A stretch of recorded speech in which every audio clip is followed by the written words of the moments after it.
Hello, everyone. Welcome to part 2 of Protest, Policing, and the Pandemic.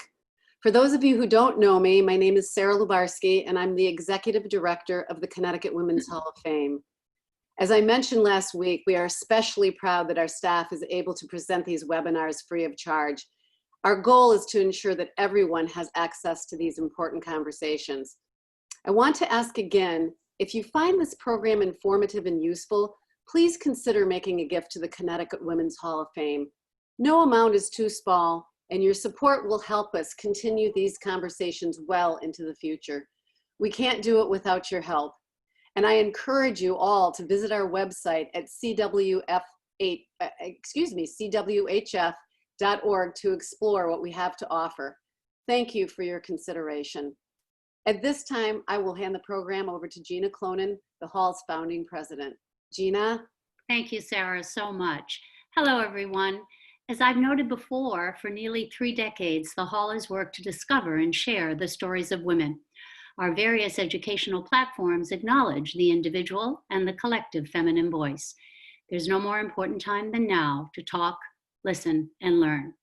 In light of the current crisis engulfing the nation and its complexities, this webinar, Protests, Policing, and the Pandemic, has been a 2-part series concluding today.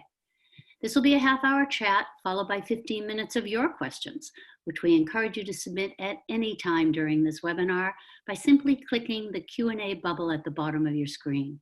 I'll try to get to as many as possible. We will open today with a brief recap of last week's conversation and then examine race issues in light of the present pandemic and hone in on the ways we, as a community of women and men, can add our voices to this conversation. Once again, I'm honored to introduce a cultural historian of the experience of African-descended people in the United States and associate professor in the Department of History and affiliate faculty in Women and Gender Studies at Southern Connecticut State University and an esteemed consulting scholar for the Hall of Fame, Dr. Siobhan Carter-David. Hello. Thank you so much for being here as always. So, Dr. Carter-David, we began last week with a historical look at protest, and we were reminded once again that it is dissent in the highest form of patriotism. Can you provide a quick recap?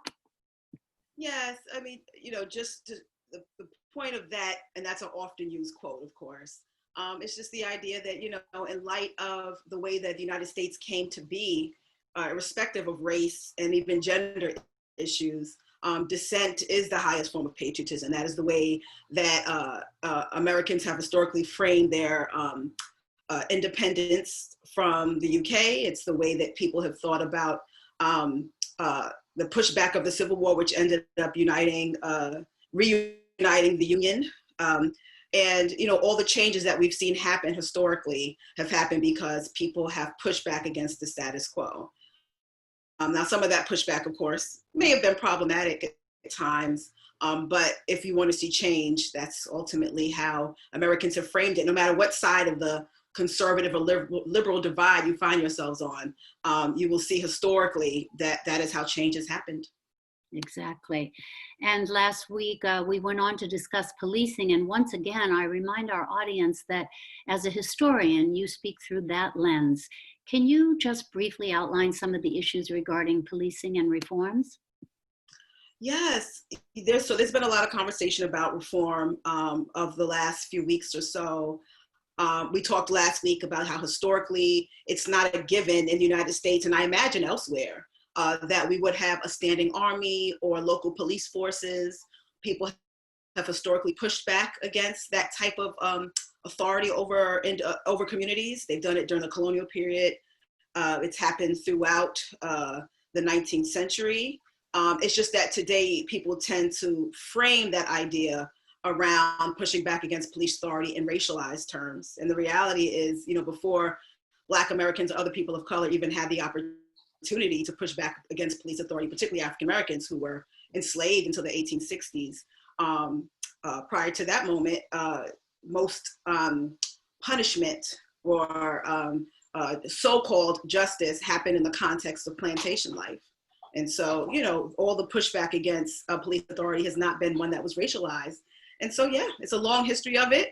We should expect it again in the future, even if we do resolve all of these issues around abuse of police authority today. Yeah, and I can't, they've been talking a lot about the kinds of reforms and bias training and anti-racism programs, all kinds of programs. But what I didn't realize, which I wonder if our audience knew, there are 18,000 independent police departments across the United States, and there is no federal guideline that helps them across the nation. And I think a lot of people I know, both Democrats and Republicans in Congress now, are looking at a federal mandate that will present guidelines that all of these 18,000 departments can begin to institute. Did you know that existed? I didn't know specifically about any federal guidelines around policing on a state level or local level. But I'm not surprised. I think what's ended up happening during this pandemic as well is that we're realizing how strong state authority can be. I mean, if you think about, some weeks back where certain states were prohibiting folks from certain states from coming in, it was a lot. We live here in Connecticut. I know New York, New Jersey, and Connecticut were 3 states that were singled out because our proximity to New York City, and what that meant in terms of traveling across state lines. And so, that's something we have to remember historically as well, this, the power of state rights and the ways in which on the state level, people have tried to hold on to the importance of those rights. In fact, just to talk historically, I mean, if we think about the Civil War, as I mentioned it again, there's been a constant debate about, is this about ridding the nation of slavery in terms of the morality around it, or around preserving states' rights to exercise the economy the way they see fit. And so I think this is demonstrating to us, but I think obviously, yeah, there needs to be some federal guidelines around this, absolutely. Exactly. So let's move on to today. We're often reminded that we're still in the first phase of the worst pandemic and economic turndown in modern history. People of color have been disproportionately affected. Is the pathology of American racism making the pathology of the virus worse? Yeah, I think it's shedding light on some things. There are sociologists, I apologize, who've argued, that Black people in this country are essentially the miner's canary, right? That when we see things happening bad for people of color, but in particular African-American people, people of African descent, and I'd go so far as to say indigenous folks as well, we begin to see that is just showing us the tip of the iceberg about what's to come if we don't make changes. And so, yes, I think this pandemic is really showing us what these health disparities look like, and perhaps giving us some ways to think about how we might change them. Exactly. And it has been said that Black people are at the mercy of everything that is flawed and dysfunctional about America's healthcare system, which has long been shaped by racism. The pandemic is forcing the American health system to reevaluate and restart. Can this be seen as a sign of hope? I think so. I grew up with a mother. My mom's been a public health nurse in New York City. She's 65 now. Since she was 18, she was too young to take the state boards when she first got her LPN. And she works as a community health nurse currently in the Bronx. They have a campaign called not the 61st or 63rd. The Bronx, I was born and raised in the South Bronx, ranks last of all 60-something counties in New York State. And so I've been ranks last in healthcare services. Oh, yes. Oh, health disparities, the Bronx, out of all 60-something counties in New York State. Wow. And, so having grown up with a mother like that, it's always been important to me to pay attention to issues around what scholars have gone to call, medical apartheid. I mean, we can talk about the history of the Tuskegee experiment. We might talk about Henrietta Lacks. We can talk about more recent experiences with the healthcare system. I even heard someone say the other day, what police officers do to Black men, doctors do to Black women. And so there's a lot to be said about disparities in healthcare, but also the treatment or the perceived notion that Black folks don't feel pain the way other people do. Famous tennis player Serena Williams gave us a good understanding of that with the experience she went through when she was in labor with her daughter. So yeah, Serena Williams, good. Yeah. Shows us. Yeah. So that was very powerful. Another voice well spoken. So many conversations have noted the health risks that mass protests have imposed during the pandemic. On Monday of this week, Dr. Stephen McDonald, a Black assistant professor of emergency medicine at Columbia, wrote an opinion piece about the tension between COVID-19 and protests. In his words, I quote, "I understand that the protests are necessary medicine for both the pandemic and our country's racism." Would you agree? Yes, absolutely. We're all afraid, obviously, to go out, and we're trying to be careful when we do. But many folks have made the arguments over the last couple of weeks, or made the argument that, you know, racism is a healthcare issue. It's an emergency issue. It's an issue tied into racism that's just as detrimental, and perhaps more detrimental than police brutality, because it impacts more people and causes more deaths, certainly, and impacts the quality of life of millions of Black folks around the country. So this seems like a right time to sort of push forward through that and see, you know, what changes can be made even in the midst of all of this health scare, even though we're having this sort of, I don't know, civil rights moment. So some folks are saying, let's go ahead and make it happen. If this is what we're doing, if we're protesting and we're going through this pandemic, we're going to be dealing with recession, we're dealing with unemployment, healthcare disparities. Let's get out there and fight for all of this and put it in a racialized lens. Exactly. But Dr. McDonald did conclude his piece, and I repeat it because I think it's advice we need to constantly share with others. He said, wear a mask, try to maintain distance, wash your hands, stay home if you feel sick or have a temperature, do not injure yourself or others, and get tested. You know, I haven't made it to any of the protests, but my understanding, talking to friends who are out there protesting, some of them daily, in and around Connecticut, actually, it seems that they said a great deal of people are wearing masks and taking those precautions. There are also a few individuals who are not, but everyone's trying their best to social distance. So, yeah. It's important. Let's see. So this year is the 100th anniversary of a women's right to vote. As with COVID-19 and the protests, there are similar risks with voting. Can you speak to voting suppression and mail-in voting initiatives? Yes, there are many who are concerned about what that's going to look like. So, you know, it's hard to say what life will look like come November. In fact, some institutions have figured that with the return possibly of a heightened COVID presence around November, a lot of universities, for example, will be shutting down after Thanksgiving. So with people being scared to go to the polls, with the possibility that the polls may not be open or they might have some kind of alternative way of doing things, it's a bit scary for some people, particularly Black people and other people of color, in terms of getting their vote out there. I had a similar experience when I was living in Indiana at one point, in a community of people who were all transplants, temporary, because we were at Indiana University for graduate school, who were concerned for Obama's first election about sending their votes in. So it is a concern. Voter suppression is a real issue in a time when there's no pandemic. And so now that we have that pandemic to think about, people are very concerned about where their vote's going to end up. Exactly. So we all need to pay close attention to that. You mentioned something last week that I've not been able to get out of my mind, and that is the idea that it's not the role of people of color to educate white people of privilege about racism. As founder of an institution which aims to educate girls and boys, men and women about gender inequity and illuminate a path to gender equality, I don't understand how a Black person would not play a similar role around racism. That is an ongoing conversation. I see it pop up a lot today when people are talking about this notion of educating white people about racism.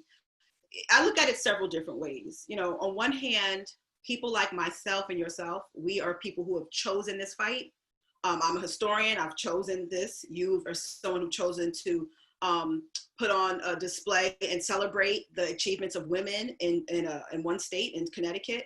And so we're the kinds of people who might be open to having these kinds of discussions, right? But every woman and every Black person is not open to that all of it.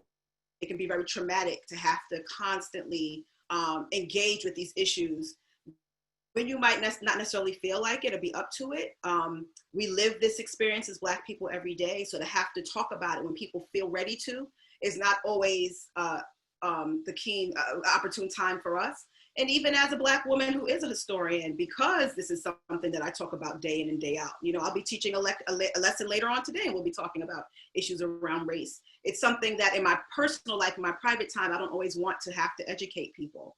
And I think that in some ways it takes the onus off of white people to have to sit and have a conversation when there are tons of resources out there that can give you a well-articulated understanding of how race feels to Black folks, the ways that it shows up systemically, what we can do to change it. That information's out there. And that's why people should consider these reading lists that are being circulated, even institutions like, what is it Amazon or Netflix? It might be both, have done this in the last couple of weeks, are providing reading lists or films you can watch just to help you scratch the surface.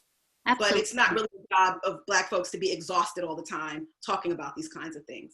But it doesn't mean we can't have those conversations, and it doesn't mean that they're exclusive of one another, but it does mean that as white people, we need to be more assertive. Yes, and I also think that, you know, people have to understand that if you feel that you're going to be engaging in a combative conversation with someone where your humanity is going to be consistently dismissed as invaluable. If I'm having a conversation with someone, for example, about the range of Black men and women who've been gunned down by police in the last 5 years, who were either running away or were unarmed, you know, there are times when these constant conversations will come up, and the response is for people to make excuses for why it was okay for the police to do that. Mm-hmm. Well, you know, if you're disregarding my humanity by saying a police officer was scared and had the right to shoot someone in the back, then there's nothing else for us to talk about. So putting that kind of trauma on me and making me have to engage in a conversation where we're going around in circles and you're telling me that cops had the right to gun the folks down who were just being humans.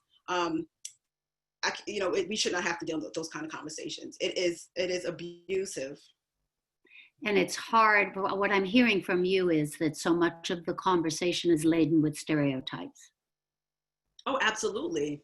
Yes. And I think that goes back to the point that we made last week about, you know, what can I do other than just be a great neighbor, colleague, and citizen? It's not really up to Black people to eradicate racism. I do the best I can by showing up Black and being the best person I can be, which I know we all do regardless of our gender or race. So. True. Dr. Carter-David, you're here today to reinforce the importance of history for people to see what happened before and how it is related to what is happening now. As Americans, are we good students of history? No, I think we could do much better. It is really, really mind-boggling. Of course, I'm a history nerd. I've been since I was a little girl, so I understand that some of us are just predisposed to love certain subjects more than others, and some of us commit our lives to being the producers and teachers of those things. But we need to do much, much better as a society in respecting the humanities, in valuing the humanities, in being willing to pay people what they're worth in the humanities. But we can only do that if we see true value in it, and understanding that we're all part of this American story. And if you're not willing to ensure or make it a priority for our young people to learn, then we're doomed to repeat those same mistakes, and we do it. And as a historian, you know, you just sit back and watch as it happens again and again, or as people are just unaware of what has happened in the past and how we're making some of the similar mistakes. People make arguments about people's lack of protest, or make arguments about what has and hasn't happened, and do not realize that our history, even in the few hundred years that we've been a nation, our history is vast. Yeah, though it's such a good point about the humanities and history. I want to take just a moment to remind our audience that you can submit your questions at any time during the webinar by clicking on the Q&A button at the bottom of your screen. And also to say that if you've missed any part of this, or you have to bow out for any reason, the webinar and all our webinars will be broadcasted on our website as early as this afternoon at cwhf.org. So one movement inspired by the incredible work of Professor Ibram Kendi is that of anti-racism. He says, and I quote, "The only way to undo racism is to consistently identify it and describe it and then dismantle it." Can you elucidate that for us? Yes. this makes me think about, first of all, the conversations need to happen. There's a couple things I would say in response to that. The first would be, I've had this experience with many of my students. I teach at Southern Connecticut State University. I think close to 40% of our students are students of color. The remaining 60% are white students, and we have a range of ethnic diversity in all of that. But I've definitely had to talk to students about, in so much as the specific issue of white privilege comes up in the classroom, for students to, first of all, feel to not personalize that term white privilege. There's even been some conversation about trying to use another term. There are many Black activists that say, no, we can't water down that term, let's call it what it is. But not to necessarily personalize it, because it's not your fault that you have inherited a certain level of privilege. And I think that once people are able to depersonalize it a bit and to be able to think about racism as this larger structure in which we're all cogs in this, I think it's easy to have the discussion. I also think that it's important for people to consider, and I really think this is important for people to do. I've done it once. There are a range of organizations all around the country that are offering anti-bias, anti-racist trainings. My daughter's school here in New Haven does it. And those institutions have done amazing jobs at training people to train you to think about privilege. And they offer these, 2 or 3 day retreats where people of diverse backgrounds get together and have really, really difficult conversations. And I encourage all folks to do it, but particularly white people who might be caught in a position where they don't really know how to move forward, understand privilege to a certain extent, but don't really know what it looks like, may have family or friends who are resistant to these conversations. A lot of white people are uncomfortable talking to Black people about this kind of thing. And I feel like these kinds of trainings can give you a space to meet like-minded people who are trying to figure out race and to figure out how to overcome this issue of racism. I think it'll take a while, but these trainings are amazing and it's worth it. A lot of institutions are investing and hiring these folks, and they will fly all over the country to do it. So finding those resources are important. It reminds me of the 70s when, to combat sexism, we had awareness groups. I mean, women would meet all over the country, from tea to coffee to someone's home, in a park, in a backyard. And then we became feminist in the same way that this kind of training can move us from white privilege to anti-racist, so that we can have an identity that we own, that we care about, that shows who we are and the issues in the way that we're speaking to the issues, in the same way that we have feminists. And at one time it could only be women. And we know now that that's not true, that men can be feminists as can women. So white people can be anti-racist. Yes, anti-racist, then going on to being allies. And then another term folks have been using, co-conspirators in trying to eradicate racism. So it's a process. And I think most Black folks and people of color understand that, but people have to make that first step. Exactly. And I think we all understand too, it's not always comfortable for white people to make that first step, because many people were raised in racist families and don't have the support from family members and friends to have those conversations. And so they have to go elsewhere to find them. Exactly. So to move on to another subject, just as a virus needs a host to spread, the same is true of misinformation. I know from your courses on beauty, fashion, and stereotypes that you speak a lot to media literacy. How can we improve media literacy for ourselves and teach it to others, particularly our kids? Oh, it's so important. People have come up with this term fake news. And I think it's an interesting term. There is a such thing, but I think there are often times too where, outside of fake news, there's just people who might be misinformed. And because the internet has democratized the spread of information, we don't have the same kind of vetting always that we probably once had, which is a good thing, because oftentimes people were censored, right? And so I think it's important for people to make sure that that they are getting information from are reputable sources. I talk to my students, for example, about, it seems very simple, or maybe it won't. I teach classes all the way from 100 level, entry level freshman courses on up to graduate students. And oftentimes I'll have a lot of my freshmen who might use Wikipedia as a source, or, they'll pull information from different kinds of places. And while people definitely for their news should look at reputable sources, but if you're also trying to get more in-depth information about in-depthly researched topics, not necessarily something that maybe a journalist may have covered for a couple of days, but issues around race and things like that, we might consider where you might get some academic sources that have been vetted and by well-researched information by scholars who are peer reviewing and referee books and articles and that sort of thing. So it's important to pay attention to that kind of thing. But I will say this, we have to also keep in mind that there are reputable news sources that may tend to lean to the right or the left. And a lot of what we do is very subjective. So it's possible for you to go to a particular place and you're going to expect to get a certain kind of take on a topic. Journalism has been politicized. Yeah. Oh, yes. So we're committed to providing educational resources for this webinar, and we'll talk more about that later, like the works of Dr. Kendi and others. But I'd like to inform the audience about the 2021 Connecticut School Initiative, which you so passionately argued for and which led to its passing, and which we talked a little bit about a moment ago, humanities and the importance of history. Will you tell us what that initiative is going to look like? So what this initiative is going to look like is all public schools in Connecticut, the state of Connecticut. I apologize for the ambulance you might hear in the background. I live near both the fire station and the police station here in Hamden. It's going to look like all public institutions on primary and secondary levels will be required to offer at least one course on African American, Latinx studies or history, and so that students have the option to take those.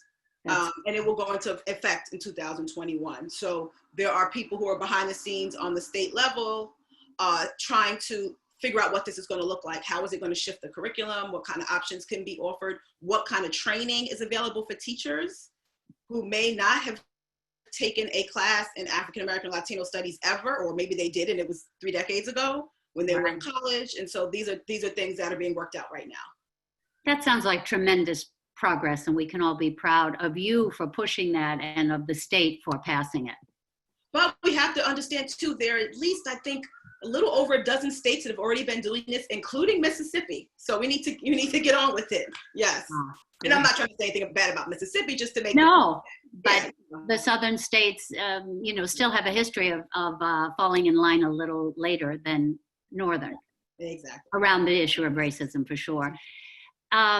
So we talked about media literacy, the importance of history. Let's move on to another important subject in this conversation. Tolerance was once the catchphrase for positive advancement in race relations. It's no longer considered right. Talk to us about the power of language. And this is certainly a doable change for all of us who are looking of takeaways from this webinar. We can start with our language. Yes, I think language is an important tool. It's been an important tool of colonization and imperialism. It's been an important tool of empowering those who've been victims of colonization and slavery and such. So when we think about a term like tolerance, to tolerate something means to deal with it, even if it's something you don't like, to barely, just to manage having it in your space without really having to engage in it. And so, of course, people don't seek tolerance, they seek full acceptance. Mm-hmm. And I think that kind of language is important. I often spend some time at the start of my courses, particularly my upper level courses, talking to students about the use of language, whether we're talking about people of African descent who've been enslaved, saying enslaved versus slave, right? To understand, I was trained this way in graduate school, to understand separating who someone is from their condition, or versus calling someone a master, calling them an enslaver. So we understand what it is that they have done as opposed to giving them the power of a master, for example. Or when we talk about victims of sexual assault, we don't say rape victims, right? We talk about survivors of sexual assault. Mm-hmm. If we're talking about differently abled people, we say that instead of disabled. It gives us a wider range for what is normal.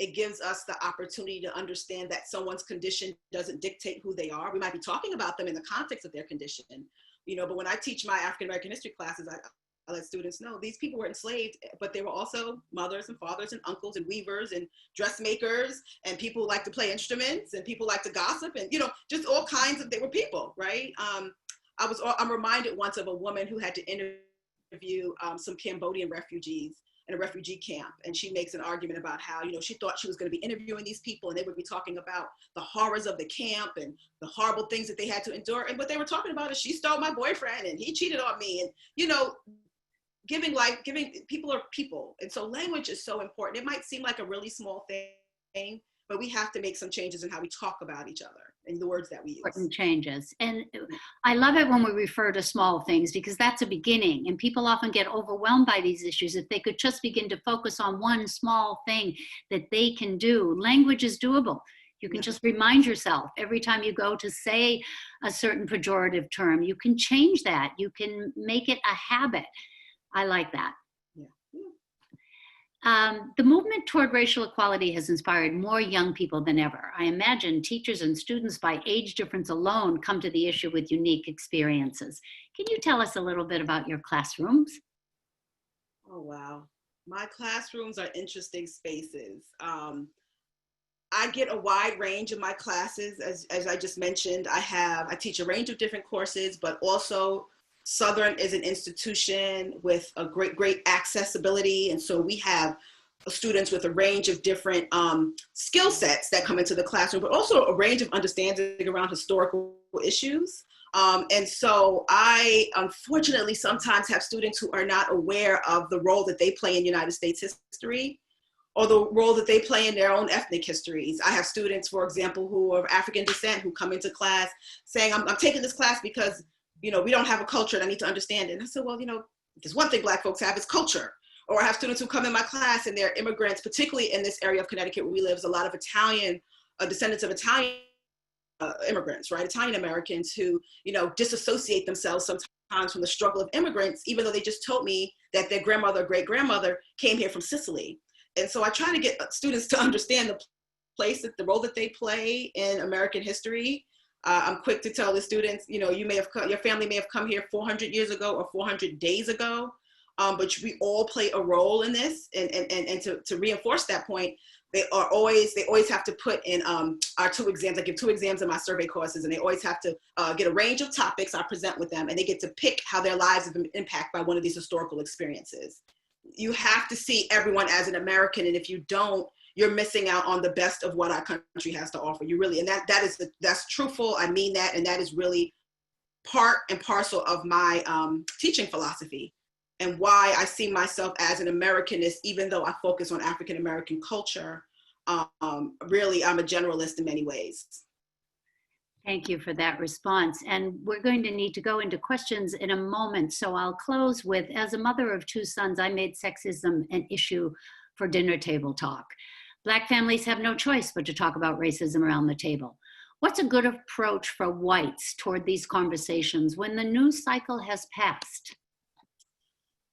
Now, all parents are going to feel differently about this, not based on race, but also just based on the kind of parent you are. My personal opinion, and probably because I'm a historian, I don't think the kids are ever too young to just bring these topics up to them and make it relevant. Oftentimes we have to use what's happening in the news cycle and bring it into the home to talk to students about it, our young people, rather, our children. I also believe film is a good way of doing things. I've been running a film series for about 14 to 15 weeks now since the pandemic started. Film is a good way to get students to start talking about things, your young people, because it makes it relatable. You should vet the films first. But I think that we use the news cycle, use what we have in documentary and feature films, dramatic films, and use that as an entry point to have these conversations and make them relatable. You know your own child, so you know how to talk to them to get them to understand the issues that you're trying to bring to the dinner table. It's true, and we do know that these generations of children are very virtually and visually in tune. So we need to make it appealing to them, make it interesting to them. Yeah. So Dr. Carter-David, we'll move on to some questions now. The first is, this week was the 5th anniversary of the Charleston church shooting at the hands of white supremacist Dylann Roof. Video footage of his arrest showed a very different treatment by police officers, much more peaceful, nonviolent, respectful than how George Floyd or Rayshard Brooks were treated by police for far less offenses. What does this tell us? You know, even after you control for some of the other things, you know, that took place, for example, I found out not too long ago because of a podcast that I listened to, that it's not uncommon for police officers to offer a meal perhaps to someone who might be sitting in a car for a while before they get booked and all those other kinds of things. But controlling for that, I mean, the reality is we haven't seen the same offered to others, right? We see people lose their lives over far less of an engagement with either crime or with police officers right in that space. I saw a video yesterday of, the way that a white gentleman can interact with the police officers and be given the opportunity to have his life spared. I mean, there's really nothing much to say about it but racism. I'm not sure exactly, because I've never shot a gun. I don't own a gun. I don't know what really pushes people to make that kind of decision in a split moment versus allowing someone else to treat them the same way and not have that gun pulled, other than to think about the fact that you don't think the person's life is worth anything. And that is where the term Black Lives Matter comes from. Mm-hmm. This is not a question, but a comment. Thank you for this webinar. We in Canada, and indeed around the world, are in solidarity with this ongoing movement. If anything good has come from 2020, it's the conversation that is long overdue. Bless you. Thank you. And another point that was made last week, which I am inclined to bring up again. Some are essential, some are expendable, some both. Part of why Black, Brown, and Indigenous people are more at risk includes that more have disabilities. With inferior health care, they're also more likely to be confined. Given the death rates, nursing homes and prisons are deadly. All low-income, homeless, disabled folks share these risks. And to point to this, I know that when we talk about police reform, a lot of what is being talked about is community involvement, having cadres of community systems to address, for example, homeless, veterans, disabled, where it isn't required for police, nor does a police officer have the background to deal with some of these unique situations that find American citizens in compromising situations. Yeah. Some of the most amazing proposals I've seen that have been brought up in the last couple of weeks around this issue would be, for example, again, shrinking these police forces, defunding police to a certain extent, and then reallocating these resources to deal with the specific issues that often lead to escalated engagement with police officers when they don't have to. Someone is having a drug problem and maybe they're behaving a particular kind of way, not in a way that might show that they're healthy, but perhaps there's a number that community members can call to have someone who is trained in dealing with the experience of drug dependency. What might it mean for someone who has had a career and's been trained and done internships and had done a great deal of work in navigating domestic violence situations? What would it mean to bring these people in prior to calling police officers and thinking about all of these issues as symptomatic of societies at large, of just human beings, the diversity of human experiences, and allowing this to be resolved before we bring police in? It's a shame because in the Black community, certainly it's a lot of fear around calling police officers for things because we know how things can escalate, how issues can escalate. But if you knew that there were other numbers you can call, it might be more helpful. And numbers that you can call that will give you an immediate response and not something you have to get on a list and wait for a counselor to call you back, but someone who can come out at that moment and help deal with the issue. A different kind of 911. Yes, exactly. I mean, we have 311 for some issues. I mean, if we can call 311 to come help with a sick animal that's been hurt, why can't we have an option to call and have an emergency person dispatched to deal with someone who is dealing with some issue with drug dependency or some kind of domestic violence engagement? So exactly. A question to you, the historian. Do you think how we teach history in grades K through 12 from a victory standpoint is hurtful? Yes. Okay, and I will say this. I've had students call my class depressing. I'm working on that because I don't want it to be, right? I don't want it to be depressing. I've had students complain that I try to turn the students away. I'm being honest about some of the responses. Most students love the classes with me, but I've had, the reports I have gotten where students had an issue have been with the idea that there's so many great things that happen in US history. She just wants us to focus on the victims. And I think that if you can recognize where people have been hurt and how we've been culpable as a community, as a government, as a nation, then that helps us to have more empathy for others and to understand that had you been born at a different time or place, maybe your situation may have been slightly different. and to give the full scope of understanding for what people have gone through and what real oppression has looked like over the years. There's so much work to be done around history education. It really is. Can I ask you, this seems like an appropriate time. All over the world, people are tearing down statues. Oh. Just recently, one with the Conquistador. I think I was watching a demonstration in Mexico. Oh, can you speak to that? I'm as a layperson, I'm unsure, and I don't know that I've always embraced revisionist history. And what would you say to people who are on the fence? How do we look at this issue?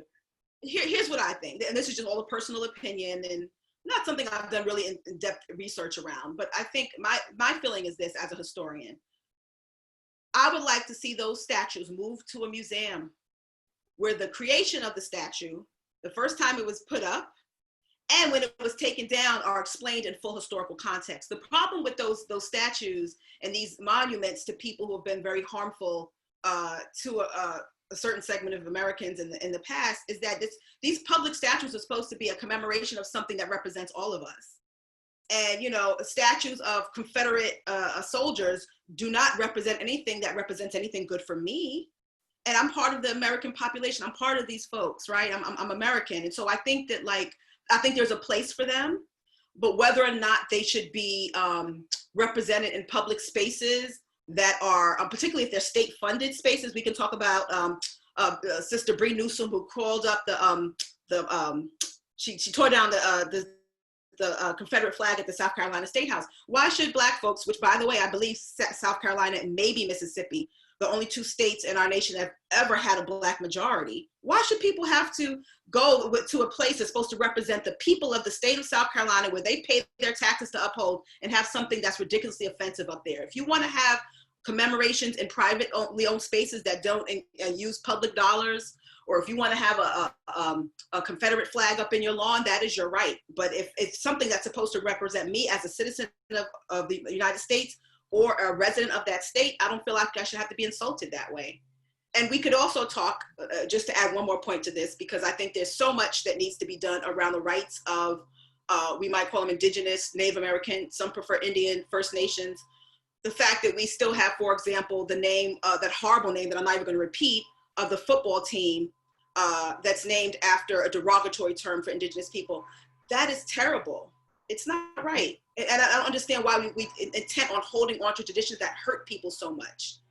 Speaking of which, we have to say that Quaker Oats and several of the companies introduced finally at long last that they will retire Aunt Jemima, Uncle Ben's, and Mrs. Butterworth's. That's one step, but we're so late in coming, right? And also a lot of people are on the fence about that also. Even Black folks, right? It's a symbolic shift and it's all happening right now, but people want to see real institutional change. They want their humanity to be recognized. That's what people want. And even institutional change is not going to make that happen automatically. I like institutional change. You know how we're all getting emails from companies or airlines we fly or whatever it is. I got one from 23andMe from the female CEO. I thought it was one of the most impressive because she basically admitted that she didn't realize or didn't pay enough attention to the fact that in upper management, she did not have enough African-American representation. And her letter to us was to tell us that that was going to change. I thought that was really effective. It wasn't, it wasn't soapy and sweet. It was short. It said, I can't believe it, that I don't have, in upper management, we don't have the right representation, and I'm making that change. Yeah. That's the kind of change we're looking for. And also, some of these organizations have gotten in trouble for having, these racist, advertisings, videos and marketing. Sometimes my understanding is that oftentimes there may be people of color at the table and they're just not being listened to. And I have at least on one example of an insider who said as much. So you can't just be representative. You have to be actually listened to once you get in those positions. Here's a question from a beloved student of yours whose name I will not reveal, but she says, Dr. Carter-David, how do we balance finding reputable embedded news and research sources with the idea of academic gatekeeping? Oh, Can you explain for our audience too what academic gatekeeping means? okay. So I think there's several levels of academic gatekeeping. On one hand, that's why I was trying to say earlier, I don't know if I said this, I don't want to sound elitist and saying go to these sources that have only been peer reviewed. Because then that means that only people like me get to write and publish, and that's what you read. And by people like me, I mean folks who have PhDs and or have institutional affiliations that allow them to have a certain level of respect. It's a difficult process. I'm not sure how to tell people to navigate that. I think that's more of, again, around this media studies and having this issue around media literacy. Because I am a historian, I demand of my students to have to do a certain level of academic rigor in place when they're selecting sources for their papers. But how you do that for news issues related to news, I think that's something that is still up for debate. I think that you have to use your own common sense and critical thinking skills in order to understand how much of a balanced perspective you're getting. I'm someone who I think has always been I think of myself as a Pan-Africanist. I'm very much about Black people of African descent rallying around issues that relate to us overcoming oppression around the world. But I also understand that some of the news sites that people often send links to me about are not necessarily things that I agree with or that I think have been properly vetted. And so I combine my own common sense with my own understanding of African diasporic history to understand when those things are not reputable. And so you have to do that in the specific realm that you're interested in researching. And keep an open mind. Yeah. I want to thank you, Dr. Carter-David, for your illuminating historical perspective. And though our time was short, I hope that its impact is long. We invite all of you in the audience to share this webinar with family, friends, and colleagues to inspire each's own journey of awareness and discovery of these critical issues and their urgency in these challenging times. I remind you that an extensive list of educational resources for viewing, reading, engaging, playing, and talking are on our website, as well as a video of this webinar at cwhf.org. And please, interrupt racism. Name it, talk it, learn it. And in the words of Maya Angelou, if you don't like something, change it. If you can't change it, change your attitude. So please join me for our next webinar on July 9th entitled LGBTQ Legal Rights, Where Are We Now? And for today, on behalf of the Connecticut Women's Hall of Fame, Dr. Carter-David, and all of our inductees, thank you for joining us, and we hope to see you again soon.